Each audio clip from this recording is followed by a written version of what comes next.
काफ़ी सारे पेशेंट्स जो है जब अम्लोडिपिन को यूज़ कर रहे होते हैं तो वो कंप्लेन करते हैं कि उनकी लेग्स में और फीट्स में यानी कि स्वेलिंग आ जाती है, जिसकी वजह से क्या है कि वो यानी कि पेन फील करते हैं। उसके अलावा कुछ ऐसे होते हैं जो कि सर में दर्द फील करते हैं और अक्सर यानी कि डिजीनेस अक्सर में डिजीनेस हो जाती है, यानी कि उनके चक्कर बहुत ज़्यादा आना स्टार्ट हो जाते हैं उनमें। तो आज इस वीडियो में हम बात करेंगे ऐसे मेजर साइड इफेक्ट्स की जो कि अम्लोडिपिन के यूजेज की वजह से आते हैं और उनको हम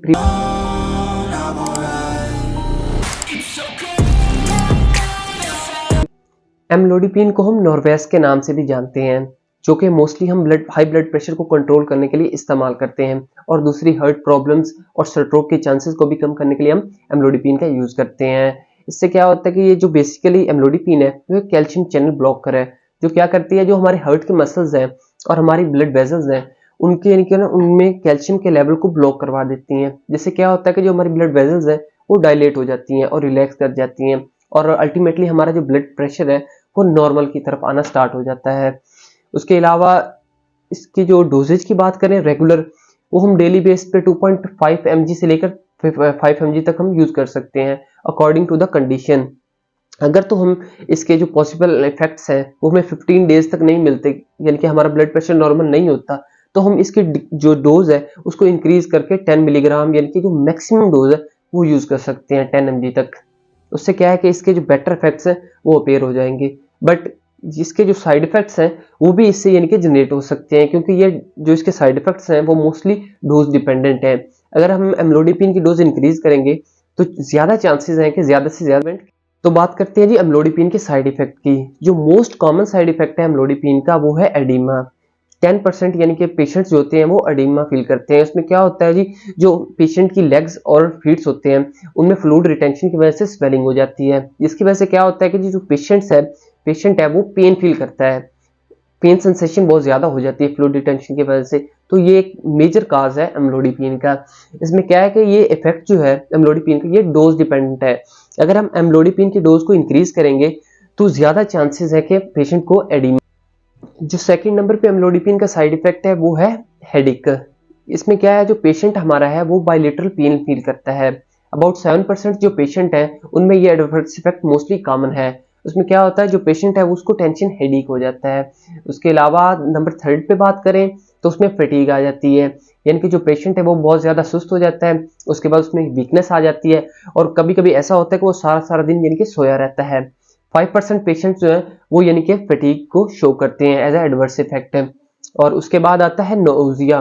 नोजिया इसमें क्या होता है, काफी ज्यादा पेशेंट्स जो है वो अब्डोमिनल पेन फील करते हैं। उसके अलावा उनमें यानी कि चांसेस होते हैं कि वो बहुत ज्यादा घबराहट फील करते हैं। नंबर 5 पे जो साइड इफेक्ट है एम्लोडिपिन का वो है फ्लशिंग। इसमें क्या होता है, जो हमारा पेशेंट है उसकी स्किन जो है वो रेड होना स्टार्ट हो जाती है। मोस्टली जो हमारे नेक है और फेस है उस पर रेडनेस ज्यादा यानी कि अपीयर होती है। तो 1 से 2% पेशेंट्स ही हैं जो यानी कि ये रेडनेस इनकी शो करते हैं एम्लोडिपिन की वजह से, और ये भी डोज डिपेंडेंट इफेक्ट है, यानी कि एम्लोडिपिन की डोज से रिलेटेड इफेक्ट है। उसके बाद आता है जी स्किन रैशेज।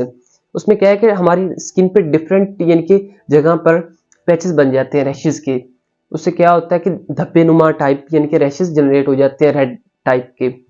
और उसके बाद जो इसका साइड इफेक्ट है वो है हार्ट पाल्पिटेशंस, यानी कि ऐसा पेशेंट फील करता है कि उसके जो हार्ट है उसने कुछ बीट्स स्किप कर दी हैं, यानी कि उसकी बीटिंग जो है वो इरेगुलर हो गई है। तो ये हार्ट पाल्पिटेशन जो है ये भी एक डोज डिपेंडेंट इफेक्ट है एम्लोडिपिन का। तो इसमें एक और जो मोस्टली कॉमन इसका साइड इफेक्ट है वो है हाइपोटेंशन। अगर तो हम यानी कि एम्लोडिपिन की डोज को इंक्रीज करवाते हैं, उससे क्या होगा, जो हमारी ब्लड प्रेशर है वो बहुत ज्यादा डिक्रीज हो जाएगा। उससे क्या होगा, हाइपोटेंशन हो जाएगी पेशेंट को। काफी टाइम हम एम्लोडिपिन को जब इन कॉम्बिनेशन यूज कर रहे होते हैं किसी भी एंटीबायोटिक, जैसे कि मैक्रोलाइड एंटीबायोटिक्स हो गए, एजिथ्रोमाइसिन या क्लेरिथ्रोमाइसिन, तो उससे क्या है कि इसका जो इफेक्ट है एडवर्स इफेक्ट हाइपोटेंशन का वो इनहेंस हो जाता है। तो इसलिए रेकमेंड करके यानी कि एंटीबायोटिक्स को एम्लोडिपिन के साथ यूज करना चाहिए। और उसके बाद आता है जी प्रूराइटस। उसमें क्या है कि हमें स्किन के डिफरेंट यानी कि स्किन पे पैचेस और यानी कि इचिंग स्टार्ट हो जाती है, यानी कि स्किन के डिफरेंट पार्ट्स पे हमें इचिंग होती है। इसमें भी 1 to 2% यानी कि जो पेशेंट्स हैं वो एक कंप्लेन करते हैं कि हमें एम्लोडिपिन के यूज की वजह से काफी बार खुजली वगैरह आना स्टार्ट हो जाती है। और इसके बाद जो कॉमन है एक साइड इफेक्ट वो है डिफिकल्टी इन ब्रीदिंग। काफी सारे पेशेंट्स जो है वो यानी कि डिफिकल्टी फील करते हैं जब वो सांस लेते हैं एम्लोडिपिन की एक्सेस यूजेज की वजह से। सो जब भी एम्लोडिपिन को यूज करें तो अपने डॉक्टर से बिल्कुल रेकमेंड करवा के यानी कि डोज यानी कि इसकी इस्तेमाल करें। तो मोस्टली जो पेशेंट्स होते हैं जिन्हें हार्ट प्रॉब्लम्स होती हैं या लिवर प्रॉब्लम्स होती हैं, तो वो डॉक्टर से रेकमेंड करके इसकी डोज को यूज करें।